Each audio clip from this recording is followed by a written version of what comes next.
for all joining together for this wonderful event.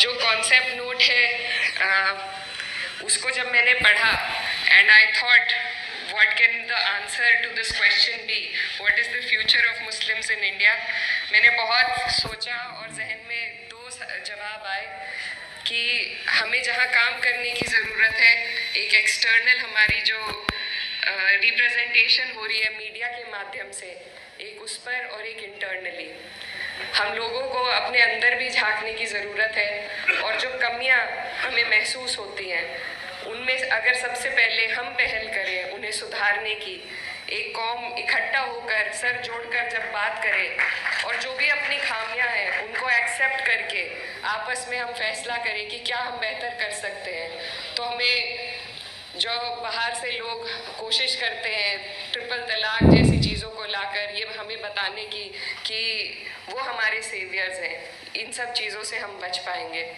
दूसरा, जो हमारा एक्सटर्नल रिप्रेजेंटेशन हो रहा है, जो परसेप्शन एक बनाया जा रहा है, उसको सुधारने के लिए सबसे ज़्यादा हमें तालीम की ज़रूरत है। अगर हमारे लोग हमारे बीच से निकलकर हम सब लोग कोशिश करेंगे, मेहनत करेंगे कि हमारी आने वाली जो पीढ़ियां हैं वो बेहतर तालीम हासिल कर सके, ऐसी जगहों पर जा सके जहां से हम अपनी रिप्रेजेंटेशन बेहतर दिखा सके। मैं आपको बताना चाहती हूँ कि जब मैं स्कूल में पढ़ती थी तो मुझसे लोग अक्सर कहते थे कि you don't look like a Muslim. मैं हमेशा सोचती थी what does that mean, how does a Muslim look like and how not to look like a Muslim। तो जब हम लोग अपनी जहनियत को दूसरों के साथ शेयर करते हैं, उनसे बात करते हैं, तो हमें महसूस होता है कि मुझ में और किसी और कम्युनिटी में कोई ख़ास फ़र्क नहीं है। हम सब ने एक हिस्ट्री एक्सपीरियंस करी है, हम एक मुल्क के लोग हैं, हमारी समस्याएं एक हैं। तो हमारे बीच में ये जो नफ़रत घोली जा रही है, ये सिर्फ कुछ लोग पॉलिटिक्स के लिए कर रहे हैं, आगे बढ़ने के लिए कर रहे हैं। तो जब हम लोग डायलॉग को आगे बढ़ाएंगे, कम्युनिकेशंस करेंगे, सिर्फ अपनी कम्युनिटी में नहीं बल्कि और कम्युनिटीज़ में बैठकर। मैं ये भी बताना चाहती हूँ कि मैं कैराना कॉन्स्टिट्यूएंसी से अभी हाल ही में सांसद बनी हूँ और मेरी जो कॉन्स्टिट्यूएंसी है वहाँ पर सिर्फ 30% मुस्लिम्स है और 70% नॉन मुस्लिम्स है। तो I am proud to say that I come from a community that constituency that has voted for me despite of only having 30% Muslims। तो मेरी पहल रही, मुझे बहुत लोगों ने कैंपेन के दौरान बोला कि आपको कम से कम 1.5 लाख नॉन मुस्लिम वोट चाहिए एंड इट्स इम्पॉसिबल कि आपको इतने वोट मिल जाएंगे। लेकिन मैं सब जगह पहुंची, हर कम्युनिटी में पहुंची, इतनी दीवारें खड़ी कर रखी है हमने, लेकिन वो दीवारें असल में हमारे बीच नहीं है। ज़रूरत है तो सिर्फ एक समझ और सहज के साथ डायलॉग को इनिशिएट करने की।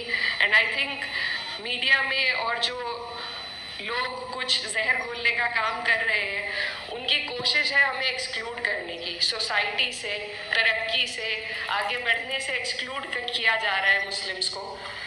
और हम खुद भी फिर अपने आप को इतना नीचे महसूस करने लग जाते हैं कि हम घेटोआइजेशन का एक हिस्सा बनते जा रहे हैं। हम खुद अपने आप को संकोच में आ जाते हैं और रोक लेते हैं दूसरे लोगों से बात करने में, उनसे डायलॉग इनिशिएट करने में। और मैंने ये बहुत हाल फिलहाल महसूस किया है कि जो हालात चल रहे हैं, जो हम रोज़ किस्से सुन रहे हैं मीडिया में, जो जितने क्राइम बढ़ रहे हैं, उससे हमारे अंदर भी एक असहजता महसूस हो रही है सभी लोगों को, और लोग अंदर ही अंदर अपनी ही कम्युनिटी में बस कर रहना चाह रहे हैं। लेकिन यही है वो चीज़ जिसे हमें रोकना होगा। हमें ढीठ बनना पड़ेगा और ढीठ बनकर हमें हर वो जगह में अपनी जगह ऑक्यूपाई करनी पड़ेगी जहाँ से हम अपने कौम की, अपनी कम्युनिटी के एक बेहतर रिप्रेजेंटेशन दे सके। As a parliamentarian I strive to raise the voice for people of all the communities, and that is also what we need. That is something that when we have such discussions, we don't do. We don't need to only talk about the Muslims. We need to talk about everybody. And in these circles, in such circles especially, if I only talk about my community, then that is me being very selfish on my part. So if we expect selflessness, we need to do selfless things first. तो हमें सिर्फ अपनी नहीं, अपने जैसों की, हर उस व्यक्ति की आवाज़ उठानी पड़ेगी, क्योंकि यही हमारे देश की गंगा जमुनी तहजीब है, जो एक तरफ से जिस पे वार हो रहा है और हम भी कहीं ना कहीं उसका शिकार होकर सिर्फ अपनी बात करने लगे हैं। तो हम सबको, ऐसे लोगों को जोड़ना पड़ेगा जो इस गंगा जमुनी तहजीब की हिफाजत करना चाहते हैं, और हम सबको एक दूसरे के लिए आवाज़ उठानी पड़ेगी। I think that is what the future holds for us, and if we move in this direction, I think it will be a better future.